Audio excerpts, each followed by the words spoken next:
नतीजों पर फोकस, इसमें शुरुआत करेंगे भारती एयरटेल से, जिसने आज मार्केट को गिराया हुआ है। थोड़ा इसका भी वेटेज है और टेलीकॉम सेक्टर की दिग्गज कंपनी। इसके रेवेन्यूज़ में देखें तो करीब 7% का जंप देखने के लिए मिला, 7.5% से ज़्यादा का। नेट प्रॉफिट 12% डाउन जरूर हुआ, लेकिन इसमें एक एडजस्टमेंट थी कि लास्ट क्वार्टर में इनको एक्सेप्शनल गेन हुआ था, इस क्वार्टर में एक्सेप्शनल लॉस हुआ है, जिसकी वजह से इनका नेट प्रॉफिट गिरता हुआ दिखाई दे रहा है, लेकिन एक्चुअल में है नहीं। अगर हम इनके तस्वीर इससे साफ क्लियर होगी। एबिटा, जब भी आपको नेट प्रॉफिट देखना हो तो उससे पहले आप एबिटा और एबिटा मार्जिन्स देख लीजिए, तो उससे आपको क्लियर हो जाएगा कि रिजल्ट्स कैसे हैं। एबिटा ठीक है, 9% ऊपर है। एबिटा मार्जिन्स स्ट्रीट की एक्सपेक्टेशंस पर हैं। थोड़ा सा अफ्रीका को लेकर और इधर उधर के बिजनेसेस को लेकर थोड़ा सा जो कंसर्न हो जाता है या वैल्यूएशन कंसर्न जो हो जाता है, उसकी वजह से थोड़ा सा आज काउंटर पर ब्रेक लगा हुआ है। शरद सर, भारतीय एयरटेल रिजल्ट्स तो ठीक हैं, इतने खराब नहीं है, लेकिन काउंटर पर थोड़ा सा रिएक्शन नेगेटिव साइड पर है। कैसे ट्रेड करें इसको? तो 675 मार्च के बाद आप देखेंगे तो 630। पिछले आप अगर देखेंगे तो करीब 16 सितंबर के बाद से एक बेस था 1630 1635। वो थोड़ा सा आज टेस्ट हो रहा है। अगर सस्टेन हो गया और 1675 के ऊपर कहीं मूव बनता है तब इसके अंदर बुलिशनेस रहेगी, वरना गिरावट हो सकती है। गिरावट हो सकता है आपको कहीं 1580 तक खींच करके लेकर के जाए। वहां देखिएगा अगर स्टॉक सस्टेन हो जाता है 1580 1560 तो एक अच्छी बाइंग अपॉर्चुनिटी यहां देखने को मिल सकती है। अदरवाइज तभी खरीदिएगा जब 1675 के ऊपर सस्टेन करेगा। जी। दूसरा नतीजा सर, इंद्रप्रस्थ गैस लिमिटेड, इसके भी नतीजे आए कल मार्केट बंद होने के बाद। 3520 करोड़ से बढ़कर इनके रेवेन्यू 3697 करोड़ रुपए रहा, 5% का जंप था। नेट प्रॉफिट में स्टॉक का 5%। नाम एक बार दोबारा बताइएगा। Sir Indraprastha gas, IGL. IGL, जी जी जी जी, जी नेट प्रॉफिट सर 5% डाउन हुआ इनका, 480 करोड़ से घट के 454 करोड़ रुपए रहा। लेकिन स्ट्रीट की एक्सपेक्टेशन भी इस काउंटर को लेकर बहुत ज़्यादा अच्छी नहीं थी। नतीजे इसी तरह के देखने के लिए एक्सपेक्ट कर रही थी स्ट्रीट, और वैसे ही नतीजे देखने के लिए मिले। अब क्या करें सर निवेशक? अब देखिए, अब मार्जिन आने वाले क्वार्टर में खराब होगा क्योंकि गैस की प्राइसिंग ही मेरे ख्याल से अब देखने वाली बात है थोड़ा कैसे गैस प्रोक्योरमेंट होता है और उसकी प्राइसिंग क्या होती है, तो ओवरऑल कॉस्ट, इन्वेंट्री कॉस्ट क्या होती है, ये बहुत इंटरेस्टिंग हो जाएगा। तो मार्जिन पे दबाव देखने को मिलेगा, तो थोड़ा सा मैं अवॉइड करने की सलाह दूंगा। इस बाजार में तो बिल्कुल मत ऐसा कोई प्ले करिए जहां पर कि आने वाले मार्जिन विजिबल नहीं है आने वाले क्वार्टर्स में। बिल्कुल अवॉइड कीजिए, कुछ मत कीजिए। बिल्कुल, आज काश 3% से ज़्यादा ऊपर है, तो सर जिनको भाव भाव मिल रहा है या प्रॉफिट मिल रहा है, निकल जाए। हाँ, अगर देखिए, अगर अगर आप करंट भाव पे देखिए, निकलेगा कोई नहीं। साइकोलॉजिकल एक वो होता है, हर्डल होता है। तो 400 रुपए पे स्टॉप लॉस लगा लीजिए। 400 टूट जाए तो जरूर निकल जाएगा। और बड़ा मूव तभी आएगा, बड़ा सस्टेन स्टॉक तभी करेगा जब 430 के ऊपर चलना शुरू करेगा। जी। अगला काउंटर है सर रेलटेल। हमारे काफ़ी दर्शक इस पर सवाल भी पूछते हैं। रेवेन्यू इस कंपनी के करीब 41% बढ़ते हुए दिखाई दिए, लेकिन नेट प्रॉफिट केवल 7% बढ़ता हुआ दिखाई दिया। एबिटा तो 1% बढ़ पाया कंपनी का। मार्जिन्स भी थोड़े गिर गए, 21.3% से गिरकर मार्जिन्स 15.3%। तो ये थोड़ी सी प्रॉब्लम है यहाँ पर। ये एरिया जो होता है ये सबसे सेंसिटिव होता है, एबिटा और एबिटा मार्जिन्स। यहाँ पर अगर प्रॉब्लम है तो कंपनी आपको नतीजे जो दिखा रही है उसमें आपको बहुत डीप डाउन देखने की ज़रूरत है कि हुआ क्या एक्चुअल में कंपनी में। तो यहाँ से पता लग रहा है कि कंपनी के नतीजे उतने अच्छे देखने के लिए नहीं मिले हैं। सर रेलटेल क्या करें इसमें? तो देखिए, अपने 50 की एक्सपोनेंशियल मूविंग एवरेज के आसपास ही ट्रेड कर रहा है। तो बड़ा सप्लाई जोन है 440 450। जब तक 440 450 ना निकले, जो पिछले 4 वीक का सप्लाई जोन है, बिल्कुल इसमें लॉन्ग मत करिएगा। अगर आप हैं तो एक 370 के बाद स्टॉप लॉस रखिए। और विचेवर वे, अगर आप स्टॉप लॉस नहीं ऑनर करते तो मान के चलेगा थोड़ी गिरावट हो सकता है, 300 रुपए 330 तक होगी। वहां देखिएगा स्टॉक कंसोलिडेट करेगा। इसके बाद आप उसी को बेस बना करके लॉन्ग रहिएगा। जो पुल बैक आएगा वो मैक्स टू मैक्स 430 440 450 तक आएगा। 440 450 के ऊपर सस्टेन करेगा तभी बुलिशनेस बनेगी। जी। एक और काउंटर सर एडीएफ फूड, इस पे वैसे तो अंशुल जी काफ़ी इसको ट्रैक करते हैं। कल मैंने उनसे पूछा भी था, और उन्होंने कुछ रेंज भी बताई थी। मुझे वो रेंज तो याद नहीं है, लेकिन नतीजों की रेंज मैं ज़रूर बता देता हूँ। रेवेन्यू करीब 29.5% बढ़ा है कंपनी का, 161 करोड़ आया है 125 करोड़ के मुकाबले। और वहीं नेट प्रॉफिट में करीब 32% का जंप देखने के लिए मिला है। नतीजे अच्छे आए हैं सर, क्यू ऑन क्यू भी नतीजे अच्छे आए हैं, लेकिन काउंटर आज रेड मार्क में बना हुआ है। सर कैसे ट्रेड करें इस काउंटर को? ये जो कंपनियां, जैसा मैं थोड़ा बहुत देख पा रहा हूँ, कंपनी में ट्रैक नहीं करता हूँ, तो मतलब जिस तरह का बिजनेस है, मतलब बेसिकली प्रोसेस फूड का, इसके अंदर कंपनी ने अच्छे रिजल्ट दिया। आप देखिए बालाजी ने बहुत अच्छे रिजल्ट दिए हैं। तो मुझे लगता है बिल्कुल यहाँ पर एक बेस बना हुआ है स्टॉक के अंदर कहीं 250 के आसपास, जो इसका ब्रेकआउट जोन भी है, वो टूटा नहीं है, तो बहुत अच्छी अच्छा चीज है, मतलब सस्टेन कर रहा है स्टॉक, दिक्कत नहीं है। हाँ, ये जरूर है कि मैं ये नहीं चाहता कि आप रिजल्ट, चूंकि रिजल्ट आया तो 265 के नीचे खिसक जाए, जो इस वीक का लो है 273 का भाव है। अगर 265 नीचे खिसक जाएगा तो हो सकता है गिरावट मुझको देखने को मिल जाए आपको 250 के आसपास। अदरवाइज स्टॉक ठीक है। लेकिन सप्लाई जोन बड़ा आपका बना हुआ है 310 रुपए के आसपास। नई पोजीशन बनाना चाहें, क्योंकि हाई बीटा काउंटर है, तो 310 रुपए के ऊपर बनाए, क्योंकि आप बहुत लंबी अवधि के लिए बनाएंगे, ट्रेडिंग के हिसाब से बनाएंगे नहीं। तो लंबी अवधि के लिए बना रहे 310 के ऊपर बनाएगा, बने हुए हैं तो एक स्टॉप लॉस आप जरूर ला लीजिएगा, कम से कम 265 के आसपास। बिल्कुल। एक हमारी दर्शक है मिताली बर्मन जी, इनके पास हैं सर 292 के शेयर अटक गए हैं, मिल जाएगा ना इनको भाव सर 292? हाँ हाँ, 292 पे है ये शेयर इनके पास। हाँ इनके पास है सर, खरीदा हुआ। हाँ तो अभी तो बने 200। हुए हाँ। अगर 292 तो आप 200 देखिए। अगर अब मुझे पता है मैडम, मैं आपको बोलूंगा भी कि स्टॉप लॉस लगाओ तो आप लगाओगे नहीं।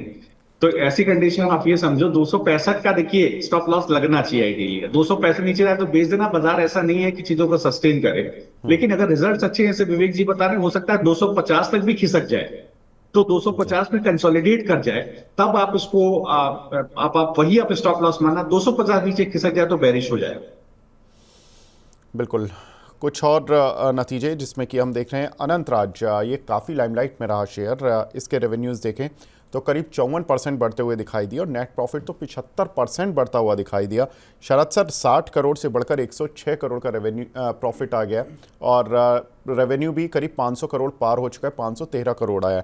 कैसे ट्रेड करें सर अनंतराज को? हालांकि चला हुआ पहले से है काफ़ी, और आज का मूव देखें तो 1.5% नीचे, यानी कि खुला तो तेज़ था, 681 पर बंद हुआ था, 702 पर खुला और 704 तक गया, यानी कि गैप अप ओपनिंग हुई है।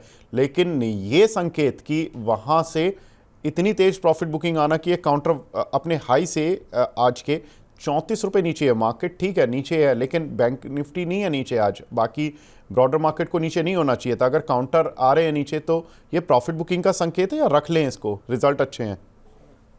प्रॉफिट बुक का संकेत है। देखिए पैसा बांधिए, देखिए स्टाइल समझिए, इन्वेस्टमेंट या ट्रेडिंग का शॉर्ट टर्म ट्रेडर है, इन्वेस्टर है। तो अभी क्या 703 का सप्लाई जोन हो गया है, 700 रुपए का सप्लाई जोन हो गया इसके अंदर आज ही। तो आपको क्या करना है, पोजीशन काट लीजिए, दोबारा खरीदिएगा जब 700 के ऊपर निकल जाए। क्यों रिस्क लेना आपको अननेसेसरी? तो जब 700 के, अदरवाइज क्या होगा, अगर गिरावट होती तो हो सकता है स्टॉक 600 रुपए तक चला जाए, 590 600 रुपए तक भी चला जाए, उसका जो उसका कंसोलिडेशन जोन था करीब अगस्त सितंबर में। तो फायदा क्या, फिर आप लॉस में आ जाएंगे। तो पोजीशन काटिए 730 के ऊपर सस्टेन, आपको पता रिजल्ट अच्छा है तो 730 सस्टेन होगा, अगर हो जाता है तो खरीदिएगा। उस केस में आपको टारगेट बड़े मिलेंगे, फिर हो सकता है 850 900 तक भी जाए। और दो तीन रिजल्ट्स पर बात कर लेते हैं। एक रिजल्ट है सर फेडरल बैंक का, ऑलरेडी काउंटर ने रिएक्शन दे दिया है, तो एक बार पढ़ देता हूं दर्शकों को। नेट इंटरेस्ट इनकम कंपनी की 15% और प्रॉफिट 11% बढ़ा है, एसेट क्वालिटी ठीक है। शरद सर अब 6% का मूव तो मिल चुका है, नतीजों का रिएक्शन आ चुका है, कोई और रिएक्शन लगता है कि ऑन चार्ट्स मिलेगा या यहाँ पर प्रॉफिट बुक कर ले जिनके पास है पोजीशन? देखिए ये बात तो समझ में आ गई कि पूरी जितनी बैंक निफ्टी की फॉल हुई, स्टॉक ने 180 82 का जोन तोड़ा ही नहीं। तो एक सपोर्ट तो है, स्टॉक को बड़ा स्ट्रेंथ बड़ी है। जैसे ही बैंक निफ्टी चलना शुरू करेगा तो ये तुरंत अपना जो सप्लाई जोन है 200 205 उसको तोड़ेगा और बहुत तेज ऊपर भागेगा। तो उस केस में अगर मैं एक्स्ट्रापोलेट करूं तो ये 240 250 तक भी जा सकता है। तो अगर ओके। किसी के पास है तो होल्ड करे, स्टॉप लॉस वही 180 का अगर सप्लाई जोन बनता है तो 175 पे स्टॉप लॉस डाले और बना रहे। नई एंट्री भी करना चाहे तो स्टॉप लॉस वही बनता है 180 के आसपास। थोड़ा चल गया है आज की डेट में, रिजल्ट्स पहले से डिस्काउंटेड था, जिस तरह का चार्ट पैटर्न था, जिस तरह से सस्टेन कर रहा था स्टॉक, समझ में आ गया था कि स्टॉक रिजल्ट, कंपनी के रिजल्ट बहुत अच्छे आएंगे, विचोर में फेडरल बैंक रिजल्ट अच्छे ही आते हैं। तो देखिए मुझे लगता है बिल्कुल अगर कोई है तो बिल्कुल होल्ड करे, नया भी लेना चाहता है तो 175 पे स्टॉप लॉस डाल के बाय ऑन डिप्स की स्टडी रखे, थोड़ा अभी खरीदे, थोड़ा 188 तक खरीदे और बना रहे। जैसे ही 205 के ऊपर जाएगा 240 के भाव दिखाई देंगे आपको, एक क्वार्टर का समय देंगे। जी, आज के स्टार परफॉर्मर में दूसरा काउंटर है पारादीप फॉस्फेट। इसके भी नतीजे आए हैं और काफ़ी शानदार नतीजे हैं सर। रेवेन्यू 4.5% बढ़ा है, लेकिन असली खेल प्रॉफिट पर हुआ। 155% का प्रॉफिट बढ़ा है, 89 करोड़ से बढ़कर 228 करोड़। और ये प्रॉफिट ऐसा नहीं कि कोई एक्सेप्शनल आइटम्स या उन वजह से है, क्योंकि एबिटा का मूव भी काफ़ी शानदार है। कंपनी का एबिटा देखें तो 66% बढ़ा है, 256 करोड़ से बढ़कर 426 करोड़। और मार्जिन्स काफ़ी शानदार बढ़े हैं, 7% से बढ़कर 11% हो चुके हैं कंपनी के मार्जिन्स।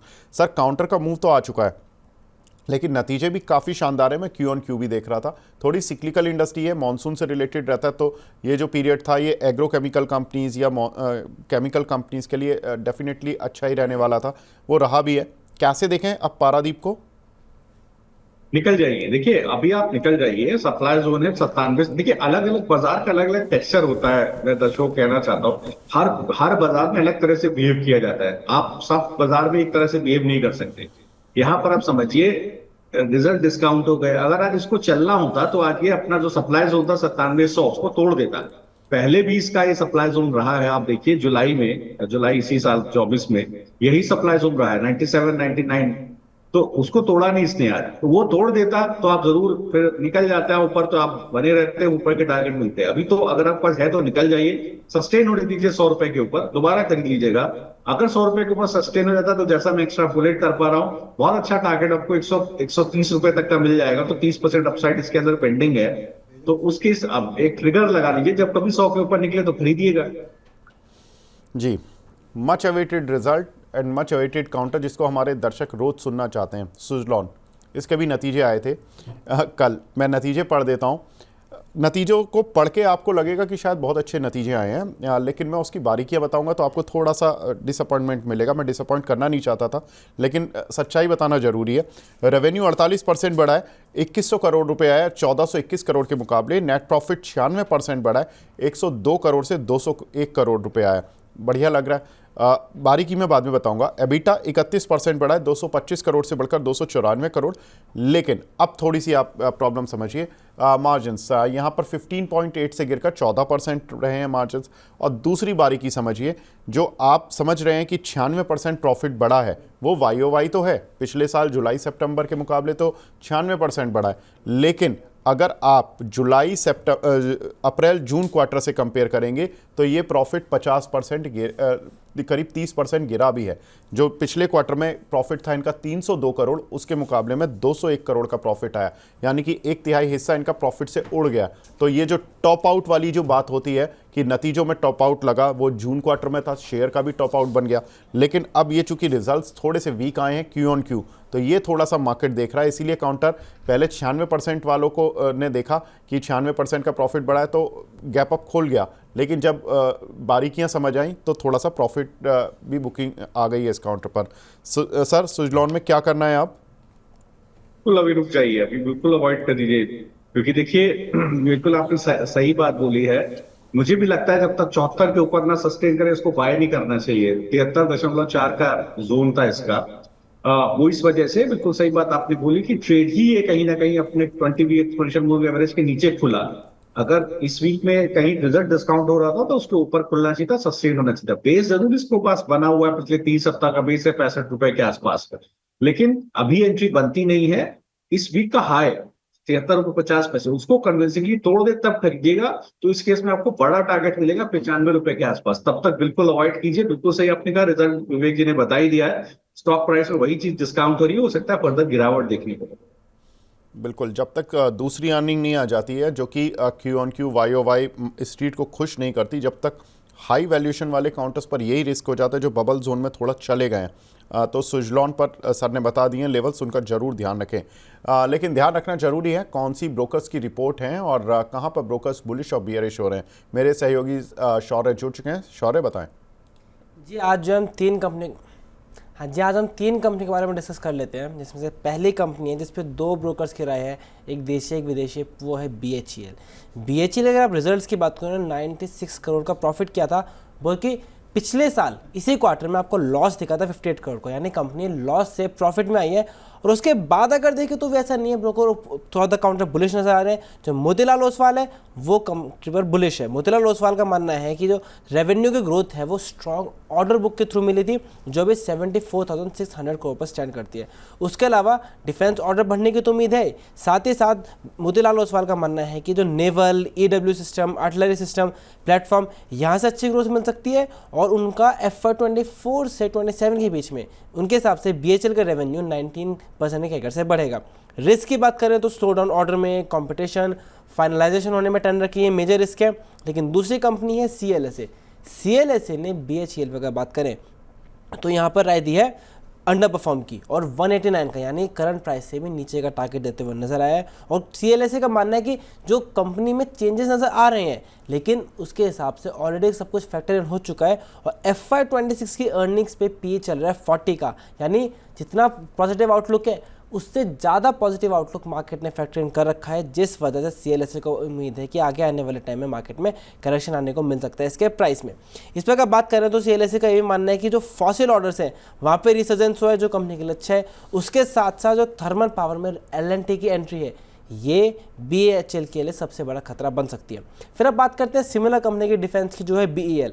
भारत इलेक्ट्रॉनिक्स की अगर बात करें उन्होंने 1091 करोड़ का प्रॉफिट दिखाया था, जो कि 34% की ग्रोथ है और एस्टिमेट से भी हायर है। हम अगर से बात करें मॉर्गन स्टैनले की रेटिंग आई है, ओवरवेट की रेटिंग है और टारगेट है 364 का, यानी करंट प्राइस से अच्छी खासी अप मूव दिखाया है। और मॉर्गन स्टैनले ने बोला है कि FY25 में रेवेन्यू ग्रोथ 15% रही है और ऑर्डर का इन्फ्लो रहा है 250 बिलियन का और ग्रॉस मार्जिन रहे हैं 42% के। और आगे आने वाले टाइम में भी मॉर्गन स्टैनले को उम्मीद है कि अच्छा क्वार्टर देखने को मिल सकता है, क्योंकि उन्होंने अगले 5 साल के लिए 15% में ग्रोथ दिखाई है कैगर की रेवेन्यूज़ में। उनका मानना है कि रेवेन्यू कैगर आने वाले टाइम में 17.5% हो सकता है। और ऑर्डर जो इन्फ्लो है यानी टॉप लाइन के बेसिस पे मॉर्गन स्टैनले काफ़ी ज़्यादा बुलिश नजर आ रहा है पूरे आउटलुक को देखकर सेक्टर के, जिसके फ़ायदा मॉर्गन स्टैनले के हिसाब से BEL को मिलते हुए नजर आएगा। फिर है फर्स्ट सोर्स की अगर बात करें उसमें नोमुरा ने रेटिंग दिया है, बाय कॉल दिया है और टारगेट दिया है 400 रुपीज़ पर शेयर का। नोमुरा ने बताया कि quarter on quarter revenue beat करें और मार्जिन स्वयं वो इन लाइन रहे एस्टिमेट्स के। और FY25 के लिए जो गाइडेंस है उसे बढ़ा दिया गया है, 19.5 से 20.5 कर दिया गया, 11.5 से 13.5 के बदले, यानी अच्छी खासी तेजी देखने को मिली है। लगभग 8-9% की ग्रोथ दिखाई है रेवेन्यू की गाइडेंस में, वो नोमुरा ने बोला है। और दूसरी बात, मार्जिन एक्सपेंशन जो है वो स्लो रहने वाला है इनिशियली, क्योंकि फ्रंट लोडिंग की उम्मीद है। उसके उन्होंने जो EPS का टारगेट है FY25 से FY27 को, उसको भी 2.6 से 9.6 कर दिया है। बिल्कुल, तो यहाँ पर काफ़ी कुछ रडार पर जो शेयर हैं उसमें BHEL हम बात भी कर रहे थे कि नतीजे ठीक हैं, लेकिन अब कन्फ्यूज़न भी है।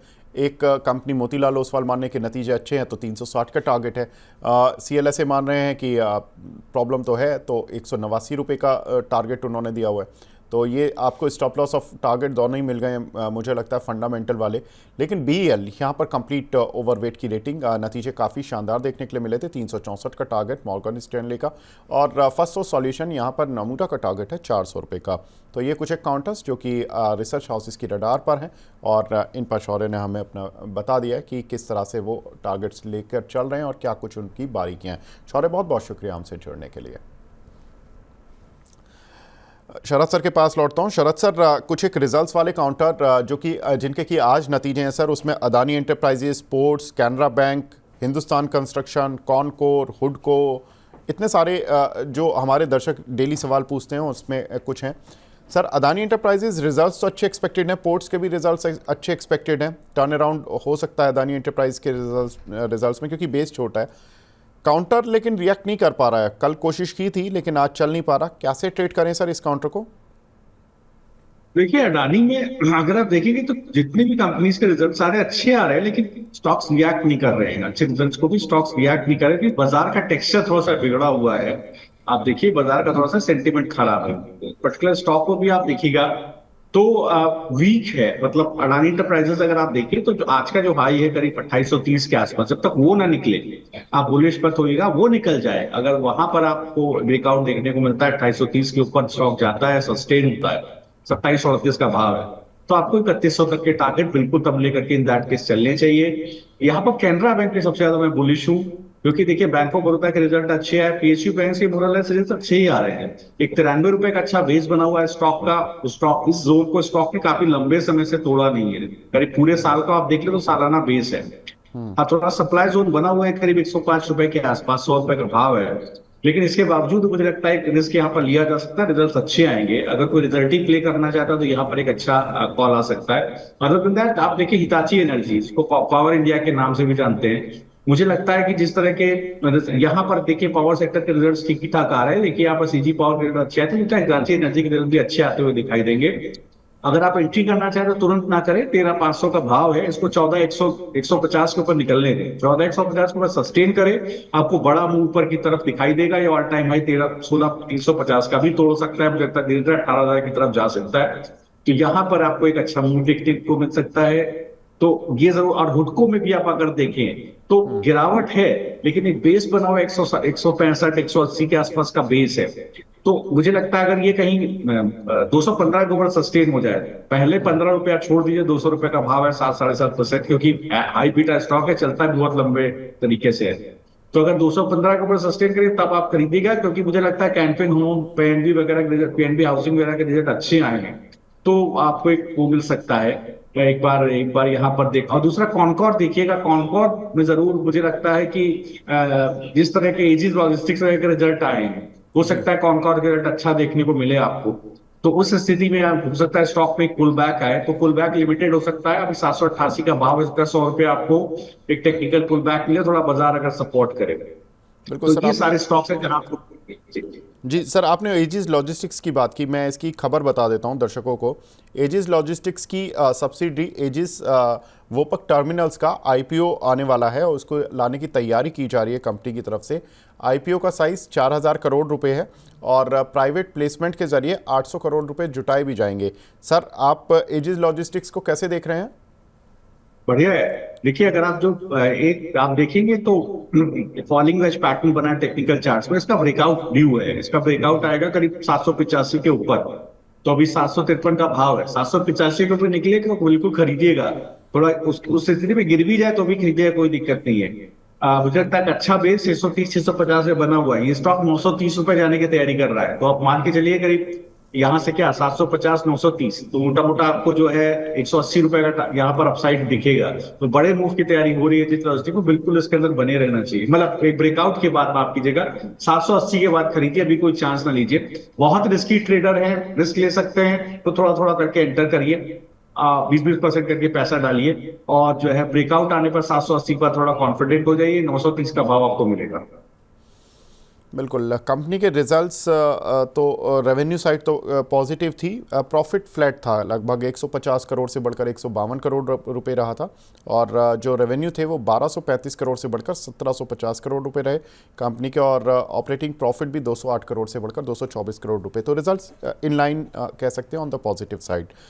लेकिन कुछ दर्शक हैं सर, क्योंकि आज नतीजों से उम्मीद को मुझे थोड़ा सा एक्सटेंड करना पड़ रहा है और छोटे शेयर ऊंची छलांग को थोड़ा सा मैं अभी डेफर किए वो बैठा हूँ क्योंकि हमें एक मैनेजमेंट का वेट हो रहा है, उनसे नतीजों पर चर्चा करनी है। लेकिन दर्शकों के सवाल लेते हैं हम। राहुल दास जी का सवाल है सर, टाटा स्टील पूछ रहे हैं ये होल्ड करें या बाय करें या इसको रखें, 165 रुपये के लिए हुए इन्होंने। देखिए इसका बेस वही फिर आके घूम करके वहीं आ गया 140-145, तो जब तक इसको ना तोड़े तो आप होल्ड कीजिए। नई खरीदारी एडिशन तब कीजिएगा जब 155 के ऊपर निकल जाए। 155 का सपोर्ट स्थिति तोड़ दिया तो 140 का स्टॉप लॉस ला करके आप बने रहिए। एडिशन तब कीजिएगा। जो दर्शक देख रहे हैं बाकी अगर वो खरीदना चाहे 155 खरीदे, आप भी साहब ऐड करना तो 155 के ऊपर कीजिएगा। उस स्थिति में आपको 180 का टारगेट ऊपर देखने को मिलेगा। जी, ईश्वरन देओल जी का सवाल है, गेल के इनके पास सर कुछ शेयर पड़े हुए हैं 230 रुपए के, क्या अभी एवरेज कर सकते हैं? अभी मत एवरेज कीजिएगा गेल को। गेल या तो गिर करके 180-85 पे मिले, अभी 200 रुपए का भाव है, तब एवरेज कीजिएगा। और यह आपको ऊपर 210 को ब्रीच कर दे, 210 के ऊपर जाके सस्टेन कर जाए, बना रहे, तब आप उसको खरीदिएगा।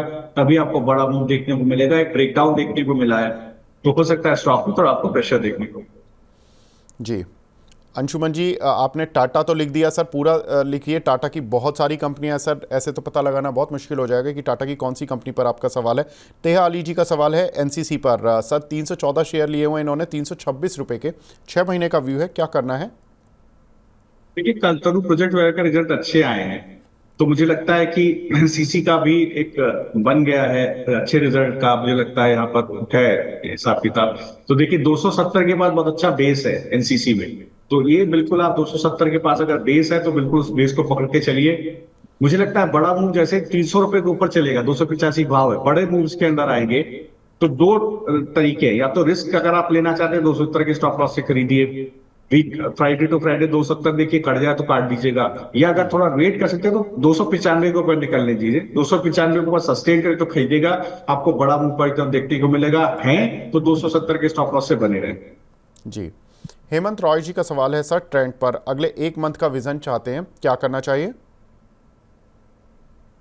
तो देखिए, स्टॉक काफी चला है, रिजल्ट भी ठीक ठाक आए हैं, और देखिए जी, तो देखिए नहीं माफ कीजिएगा, रिजल्ट आए नहीं है, सॉरी। तो देखिएगा, देखिए तो ट्रेंड में आप देखिएगा यहाँ पर 6800 रुपए का एक बेस बना हुआ है। देखिए वीमार्ट वगैरह रिजल्ट अच्छे आए हैं, तो एक बार क्यों लिया जा सकता है, मुझे लगता है बहुत अच्छा बेस 68 रुपए के आसपास बना हुआ है।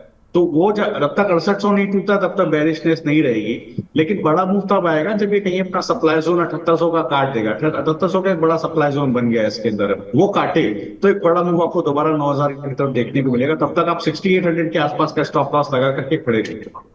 जी, अंशुमन जी का सवाल आ गया, टाटा मोटर्स पर ये सवाल पूछ रहे थे सर, टाटा मोटर्स पर आपका व्यू? देखिए, ये आपने देखा फेस्टिव सीजन की डिमांड थोड़ी सी म्यूटेड रह सकती है, ये सभी लोग बजाज ऑटो की कमेंट्री के बाद से सबका निकल करके आ रहा है। तो देखिए क्या हुआ है कि ब्रेकडाउन आया है 895 रुपए का, जो आना नहीं चाहिए था। स्टॉक काफी स्ट्रेंथ था, ये वही जोन है जो पूरा साल आप 5 फरवरी के बाद से पूरा कंसोलिडेशन ब्रेकआउट यहीं से देखने को मिला था, वो जोन भी स्टॉक ने तोड़ दिया है। तो अगला सपोर्ट जोन क्या है? सपोर्ट जोन है 785 से लेकर के कहीं 820 तक। इस जोन में जाके स्टॉक कंसोलिडेट हो सकता है, तो वहां देखिएगा कंसोलिडेट हो जाए 3-4-5 दिन 10 दिन, तो आप बिल्कुल बुलिश हो जाएगा। उसी का स्टॉप डे का, उसी का लो का स्टॉप लॉस लगेगा, पुल बैक आएगा वही 895-900 तक।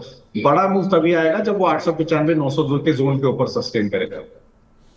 जी, एक हमारे दर्शक हैं साबिहा सईद जी, काफ़ी रेगुलर व्यूअर हैं सर, आज भी मेरा क्वेश्चन नहीं लिया लगता है। आपका लेते तो हैं सईद जी। शरद सर से आंसर चाहिए ओएनजीसी पर सर, 298 रुपये के लिए हुए हैं इन्होंने, और परसिस्टेंट सिस्टम का भी टारगेट बता दीजिए। देखिए, जहां तक परसिस्टेंट सिस्टम का है, परसिस्टेंट सिस्टम को तो आप रख के भूल जाइए। देखिए बहुत अच्छा स्टॉक ने मूव दिया है, 3400 रुपए से मैं रिकमेंड कर रहा हूं, अभी भाव है 5600।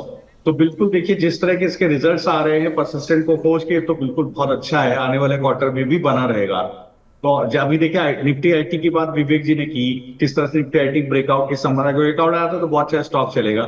मुझे लगता है अगर इसको 2 क्वार्टर आप होल्ड कर जाए परसिस्टेंट को, और आप रोज रोज ना देखें, तो कम से कम आप मान करके चले 5800 का, फिर 5600 का भाव है, आपको बहुत आराम से कहीं ना कहीं 6700 रुपए तक जाता हुआ दिखाई देगा। मैं एक्स्ट्रापोलेट कर पा रहा हूँ। अब अगर ओएनजीसी को आप देखें तो ओएनजीसी में ब्रेकडाउन देखने को मिला है, इस वीक में सस्टेन कर रहा है, लेकिन 280 के नीचे खिसक गया, इसके नीचे जाना नहीं चाहिए था।